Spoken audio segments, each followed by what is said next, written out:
Hello student, welcome to our YouTube channel maths for you.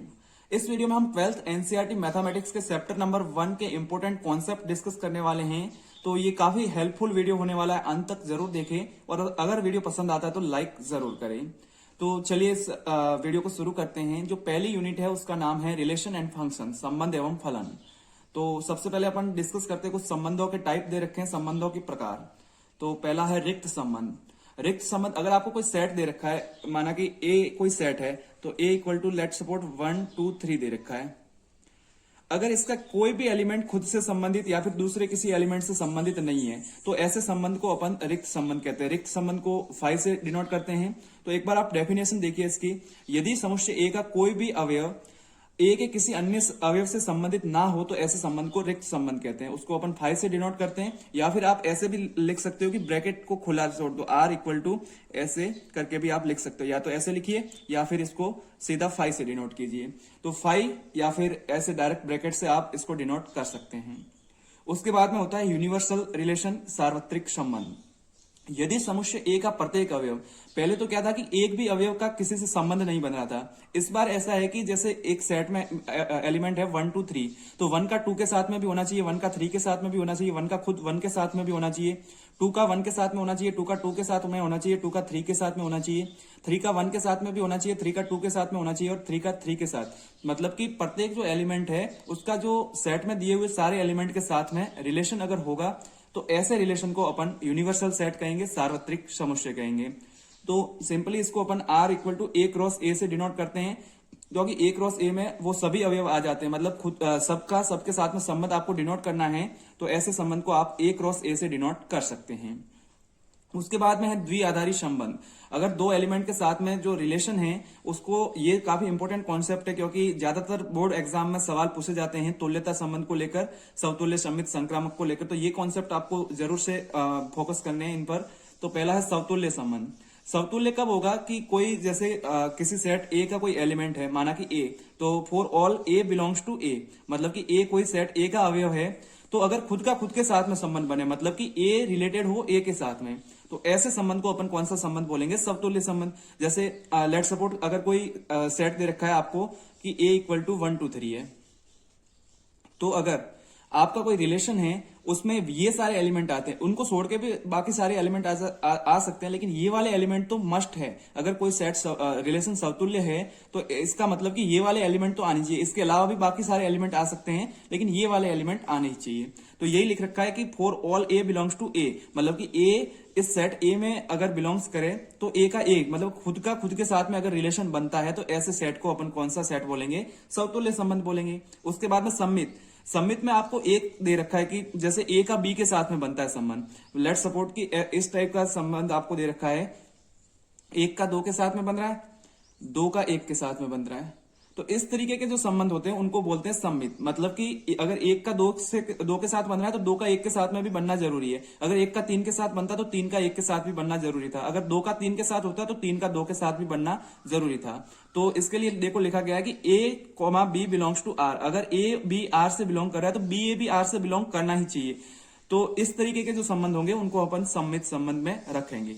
उसके बाद में संक्रामक संबंध के लिए ऐसा होगा कि अगर a b belongs to R, मतलब कि ए का बी के साथ में, जैसे कि कोई आर ऐसे दे रखा है आपको, जैसे वो 1 का 2 के साथ में है, 2 का 3 के साथ में है, तो 1 का 3 के साथ में भी होना चाहिए। तो इसलिए ये लिख रखा है कि a comma b belongs to R कर रहा है और बी कोमा सी भी बिलोंग्स टू क्या कर रहा है? आर। तो ऐसा भी होना चाहिए कि ए कोमा सी भी बिलोंग्स टू आर करे। अगर आपको ऐसा है कि ए 1 का 2 के साथ है, 2 का 3 के साथ है, लेकिन ये वाला नहीं मिल रहा, 1 का 3 के साथ में नहीं मिल रहा है, तो ऐसे संबंध को अपन संक्रामक संबंध नहीं कहने वाले हैं। तो संक्रामक कब होगा? जब a comma b belongs to R, b comma c belongs to R, तो ए कोमा सी भी बिलोंग्स टू क्या करना चाहिए? आर। उसके बाद में अगर कोई संबंध समतुल्य, सम्मित और संक्रामक तीनों ही हैं तो ऐसे संबंध को अपन तुल्यता संबंध कहते हैं। तो एग्जाम में बहुत सवाल आते हैं तुल्यता संबंध को लेकर कि सिद्ध कीजिए कि ये संबंध तुल्यता संबंध है, या फिर तुल्यता संबंध की जांच कीजिए, या फिर समतुल्य सम्मित संक्रामक की जांच कीजिए। इसको लेकर के काफी सवाल आते हैं। तो ये बेसिक से कॉन्सेप्ट है, इस पर अपन सवाल करेंगे तो ज्यादा आपको ये क्लियर होगा। अच्छा, एक उदाहरण दे रखा है, जैसे कि ए है, ए जो सेट अपने को दे रखा है वो प्राकृत संख्याओं का सेट है और रिलेशन कब बन रहा है ए और बी का? जब ए इक्वल टू बी है। अब आप बताइए कि क्या खुद का खुद के साथ में इसमें संबंध बनेगा या नहीं? खुद का खुद के अलावा कोई दूसरा संबंध इसमें बनेगा ही नहीं। जैसे कि ए इक्वल टू आप लेते हैं तो 1,2,3 मैंने ये माना कि सेट ले लिया। अच्छा, हालांकि प्राकृत संख्या, लेकिन मैंने एक सिंपल सा सेट ले लिया 3 एलिमेंट का 1 2 3। अब ये देखिए इसमें क्या क्या एलिमेंट आएंगे आप बताइए। 1 का 1 के साथ में बनेगा, 2 का 2 के साथ में बनेगा, 3 का 3 के साथ में बनेगा। इसके अलावा तो कोई एलिमेंट आएगा ही नहीं। क्यों? क्योंकि देखिए a इक्वल टू बी है तो 1 इक्वल टू 1 है, 1 इक्वल टू 2 तो हो ही नहीं सकता, 1 इक्वल टू 3 भी नहीं हो सकता। इसका मतलब 1 का 1 के साथ बनेगा, 2 का 2 के साथ में बनेगा और 3 का 3 के साथ में। अब ये देखिए इसमें तीनों एलिमेंट का खुद के साथ में, तो ये समतुल्य तो बन गया, समतुल्य तो है। उसके बाद में बात करते हैं सममित की। सममित में अगर a comma b belongs to R कर रहा है, लेकिन यहां पर आपको कोई a कोमा बी ही नहीं दिख रहा है, 1 का 2 के साथ में मिलता तो 2 का 1 के साथ में चेक करना है, तो ऐसा मिल ही नहीं रहा है तो आपको चेक ही नहीं करना, ये ऑटोमेटिकली क्या हो जाएगा, सममित। उसके बाद संक्रामक में भी अगर आपको मिलता है a comma b belongs to R, b comma c belongs to R, तो आपको चेक करना है कि a comma c belongs to R कर रहा है या नहीं। अब यही नहीं मिल रहा है, इसका मतलब कि ये ऑटोमेटिक क्या हो जाएगा, संक्रामक। तो ये संबंध संक्रामक भी है, समतुल्य भी है और सम्मित भी है। तो ऐसे संबंध को अपन कौन सा संबंध बोलेंगे, तुल्यता संबंध। तो इस तरीके के बहुत सारे सवाल अपन कवर करने वाले हैं। तो अब अपन नेक्स्ट कॉन्सेप्ट की तरफ बढ़ते हैं। अब अपन देखते हैं फलनों के प्रकार। तो एग्जाम पॉइंट ऑफ व्यू से ये बहुत ही इंपॉर्टेंट है, क्योंकि एकेकी और आच्छादक पे भी एग्जाम में बार बार सवाल पूछे जाते हैं। तो एकेकी फलन बिल्कुल सिंपल है, इसको आप ज्यादा ऐसे भाषा के चक्कर में पढ़ेंगे तो थोड़ा टफ हो सकता है, लेकिन अगर आप समझने की दृष्टि से देखेंगे तो ये बिल्कुल ही इजी कॉन्सेप्ट है। एकेकी फलन ऐसा फलन जिसके प्रांत के प्रत्येक अवयव का अद्वितीय प्रतिबिंब सह प्रांत में मौजूद है। इसका मतलब क्या हुआ, जैसे मैं कोई एलिमेंट लिखता हूं यहां पर a, b और c, और इधर मैंने एलिमेंट लिख दिए 1 2 और 3। अब देखिए इसका एक जो एलिमेंट है वो एक से ही संबंधित हो सकता है, जैसे a का 1 के साथ बन गया, b का 3 के साथ में बन गया और c का बन गया 2 के साथ में।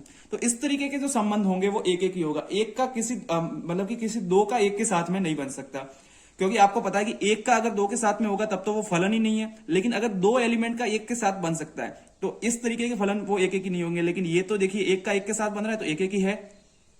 अच्छा, एक उदाहरण लेते हैं जो एक एक ही नहीं है, जैसे मैंने लिख दिया यहां पर a, b और c, और यहां पर वही रखा 1 2 और 3। अब मैंने क्या कर दिया, a का 1 के साथ बना दिया, b का भी 1 के साथ बना दिया और c का बना दिया 2 के साथ में। तो ये फलन अब एक एक ही नहीं रहा। क्यों? क्योंकि दो एलिमेंट का एक ही एलिमेंट के साथ में संबंध बन रहा है, तो ये फलन एक एक ही नहीं है, और ऐसे संबंधों को बोलेंगे बहु एक एक ही। क्या बोलेंगे? बहु एक एक ही फलन। तो ये बहु एक एक ही है लेकिन एक एक ही नहीं है, ये वाला एक एक ही है। अब इसकी लैंग्वेज देखिए आप, अगर f of x1 equal to f of x2 है, मतलब क्या, f ऑफ x ये क्या है, परिसर है। परिसर में जो एलिमेंट है f ऑफ x1, मतलब कि आप जब इसमें x1 रख रहे हैं तो f ऑफ x1 आएगा, जब आप x2 रख रहे हैं तो f ऑफ x2 आएगा। मतलब ये बोल रहा है कि दो एलिमेंट इस सह प्रांत में जो एलिमेंट है दो, इसको सह प्रांत बोलते हैं, इसको प्रांत बोलते हैं। तो सह प्रांत के दो एलिमेंट बराबर हैं तो उसके रिगार्डिंग जो प्रांत में आपको एलिमेंट मिल रहे हैं वो भी बराबर होने चाहिए। या फिर आप ये कह सकते हैं कि अगर x1 और x2 इसके दो एलिमेंट बराबर नहीं है तो f of x1 f of x2 के बराबर नहीं है। तो ये दोनों लाइनें आपको कंफ्यूजिंग लग सकती है, लेकिन ये दोनों लाइनें बता यही रही है कि ये अगर a, जैसे कि मैंने यहां पर a लिखा है, एक और मैं लिखता हूं a, अगर यहां पर एक और a लिखता हूं और उसका भी संबंध अगर एक के साथ है तो वैलिड है, क्योंकि ए का एक के साथ में, ए का एक के साथ में, ये तो वैलिड है। क्योंकि अगर आप इसको सेट में लिखेंगे तो एक बार ही लिखना होता है, तो ए का 1 के साथ ही बन रहा है।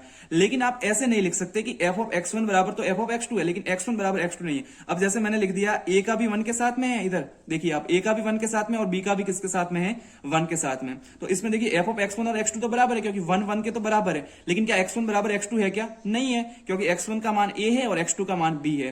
तो x1 not equal to x2 है, लेकिन f of x1 equal to f of x2 है। तो ये फलन एक एक ही नहीं है। तो एक एक के लिए कंडीशन क्या फॉलो होनी चाहिए, f of x1 equal to f of x2 हो तो x1 इक्वल टू x2 होना चाहिए। इसके अपन एग्जांपल करेंगे तो और ज्यादा क्लियर होगा। अब देखते हैं आच्छादक फलन। तो आच्छादक के लिए क्या होगा कि यदि सह प्रांत का प्रत्येक अवयव प्रांत के किसी न किसी अवयव के साथ में संबंधित है, इसका मतलब इसमें कोई एलिमेंट छूटना नहीं चाहिए। अच्छा, या फिर ये भी कह सकते हैं कि परिसर है वो डोमेन के बराबर होना चाहिए। अच्छा, प्रांत, एक कॉन्सेप्ट है कि प्रांत, सह प्रांत और परिसर, इन तीनों के बारे में आपको नॉलेज होनी चाहिए। जैसे कोई आप फलन लिखते हैं कि f of x equal to, माना लेट्स सपोज 4x लिख दिया, तो इसमें जो आप x रख रहे हैं वो तो है प्रांत। अब देखिए ये कुछ वैल्यू निकल करके आएगी, वो होगी परिसर। और ये वैल्यू कौन से सेट से निकल करके आ रही है, एक सेट आपको पहले से दे रखा होगा, वो हो जाएगा उसका सहप्रांत। अब इसने बोल दिया है कि परिसर इक्वल टू कोडोमेन, सॉरी यहां पे डोमेन लिखा कोडोमेन या फिर सहप्रांत। अगर परिसर और सहप्रांत दोनों आपस में बराबर हो जाए तो उसको अपन कौन सा फलन बोल देंगे, आच्छादक फलन। जैसे आपको एग्जाम्पल के तौर पर अगर समझाए तो कोई ए बी सी है, माना कि ये ए बी सी है और इधर है 1 2 3। अब देखिए अगर ए का 1 के साथ, बी का 2 के साथ, सी का 3 के साथ, ये बन गया आच्छादक। लेकिन अगर ए बी सी यहां पर ऐसे हैं 1 2 3, जो पहले ही अपन ने एग्जाम्पल ले लिया था ए का बी के साथ, ये तो ये आच्छादक नहीं है। क्यों? क्योंकि एक एलिमेंट छूट रहा है। यहां पर अगर एक भी एलिमेंट नहीं छूट रहा है इसका मतलब ये फलन आच्छादक है, और अगर यहां पर एक भी एलिमेंट छूट गया इसका मतलब कि ये फलन आच्छादक नहीं है। तो ये वाला आच्छादक नहीं है और जो पहला वाला था वो आच्छादक है। तो इसके रिगार्डिंग अपन बहुत सारे एग्जाम्पल करने वाले हैं, तो उससे कॉन्सेप्ट क्लियर होगा। अपन जो एनसीईआरटी बुक के सारे सवाल है वो भी कवर करेंगे। अब देखते हैं अपन नेक्स्ट कॉन्सेप्ट। नेक्स्ट कॉन्सेप्ट है फलनों का संयोजन, कंपोजिशन ऑफ फंक्शन। इसमें क्या है, सिंपल सा कॉन्सेप्ट है। अगर आपको दो फलन दे रखे जैसे कि f of x equal to 3x - 2 और g of x equal to let suppose x³ दे रखा है। अब आपको जीओ एफ और एफओ जी ये जो दोनों निकालते हैं उसको बोलते हैं संयोजन या कंपोजिशन, इंग्लिश में बोलते हैं। तो देखिए आपको कुछ नहीं करना, जीओ जैसे एफ ऑफ एक्स लिखा है उसको सिंपली आप लिख दो जी ऑफ एफ ऑफ एक्स। फिर आप जो एफ ऑफ एक्स की जो वैल्यू है वो यहां पर पुट कर दो, और फिर जो यहां पर वैल्यू पुट करने के बाद में वो वैल्यू आ रही है उसको जी वाले फंक्शन में पुट कर दो। यही सिंपल है। जैसे आप एक उदाहरण दे रखा है अपने को, f of x equal to 3x - 2 और g of x equal to x³। तो आप जैसे जी ऑफ रखेंगे तो इसमें g of f of x की वैल्यू है 3x - 2, तो ये क्या आ जाएगा 3x - 2। अच्छा, वैसे जी फलन क्या था x³, इसका मतलब कि यहां पर जो x की जगह 3x - 2 आ गया तो 3x - 2 का क्या हो जाएगा होल क्यूब। तो इसका मतलब इसको आप सॉल्व करेंगे तो आ जाएगा 3x - 2 का होल क्यूब, और a माइनस बी के होल क्यूब से इसको खोलेंगे तो आंसर आ जाएगा। अच्छा, f o g of x निकालना होता तो कैसे निकालते, उसमें आप लिख देते एफ और इधर लिख देते जी ऑफ एक्स, ये लिख दिया। अब जी ऑफ एक्स की वैल्यू है x³, तो आप क्या करेंगे, सिंपली f के अंदर x³ रख देंगे। अच्छा, अब देखिए f वाला फलन अपना कौन सा था 3x - 2। अब यहां पर जब x था तो यहां पर x आएगा, अब x³ रख दिया तो इस x की जगह भी क्या आ जाएगा x³। तो इसको आप लिख सकते हैं 3x³ - 2, ये अपना आ गया एफ ओ जी। और ये वाला अगर आप इसका होल क्यूब खोलेंगे तो वो आ जाएगा GOF। तो फलनों का जो कंपोजिशन है वो सिंपल है, आपको बस कॉन्सेप्ट वाइज चलना है। इस पे भी बहुत सारे सवाल अपन आगे करने वाले हैं। उसके बाद में है व्युत्क्रमणीय फलन। इसकी डेफिनेशन एक बार आपको ढंग से देखनी है। अगर कोई फलन दे रखा है a से b में जो परिभाषित है के लिए एक फलन g, देखिए f दे रखा है अपने को, उसके लिए आपको एक g ढूंढना है, और वो g देखिए सिंपल सी बात है, अगर प्रतिलोम फलन होता है, अगर जो मेन फलन है वो a से b में है तो प्रतिलोम फलन b से a में परिभाषित होता है। तो इसने लिख रखा है कि g है वो b से a में इस प्रकार है कि, अब देखो कंपोजिशन आ रहा है दोनों फंक्शन का, GOF आइए बोलते हैं। जैसे कि आप सॉरी ये f है वो x का फलन है तो उत्तर भी x आना चाहिए, अगर g है वो y का फलन है तो उत्तर भी क्या आना चाहिए y। तो GOF बराबर आइए, मतलब कि f ऑफ x, अगर आप जैसे यहां पर अगर x लिखते हैं तो उसका उत्तर भी x आना चाहिए, यहां पर y लिखते हैं तो उसका उत्तर भी क्या आना चाहिए y। एक तरीके से तत्समक फलन की तरह काम करेगा। तो GOF of x equal to IA, और अगर FOG of y equal to IB, मतलब कि y हो तो फलन f व्युत्क्रमणीय फलन कहलाता है, मतलब कि इसका इनवर्स पॉसिबल है। और जो g फलन अपन जो निकालेंगे वो वाला इसका क्या हो जाएगा इनवर्स। तो इसको प्रतिलोम निकालने का नेक्स्ट अपन एग्जाम्पल भी करेंगे, उससे आपको क्लियर हो जाएगा। उसके बाद में देखिए व्युत्क्रमणीय फलनों के ये जो परमें हैं काफी इंपॉर्टेंट है, इन पे बहुत बार सवाल आते हैं एग्जाम में। तो यदि एक फलन f जो x से y में परिभाषित है एक ही तथा आच्छादक है तो f व्युत्क्रमणीय होगा, मतलब कि जितने भी फलन हैं वो एक ही आच्छादक वाले फलन हैं वो व्युत्क्रमणीय होते ही होते हैं। एक और पर मैं लिख रखी है कि यदि फलन f है वो x से y में परिभाषित है और एक ही आच्छादक है तो उसका जो प्रतिलोम होगा वो y से x में होगा। ये तो सिंपल सी बात है, अगर ये x से y में है तो उसका इनवर्स होगा वो y से x में होगा।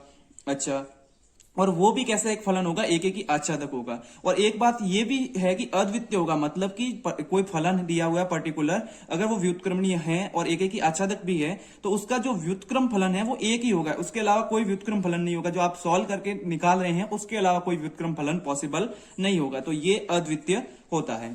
उसके बाद में देखिए प्रतिलोम फलन ज्ञात करने के स्टेप लिख रखे हैं यहाँ पर। लेट सपोर्ट की एक फलन दे रखा है f, वो x से y में परिभाषित है और f of x equal to आप सबसे पहले क्या लिख देंगे, वाई।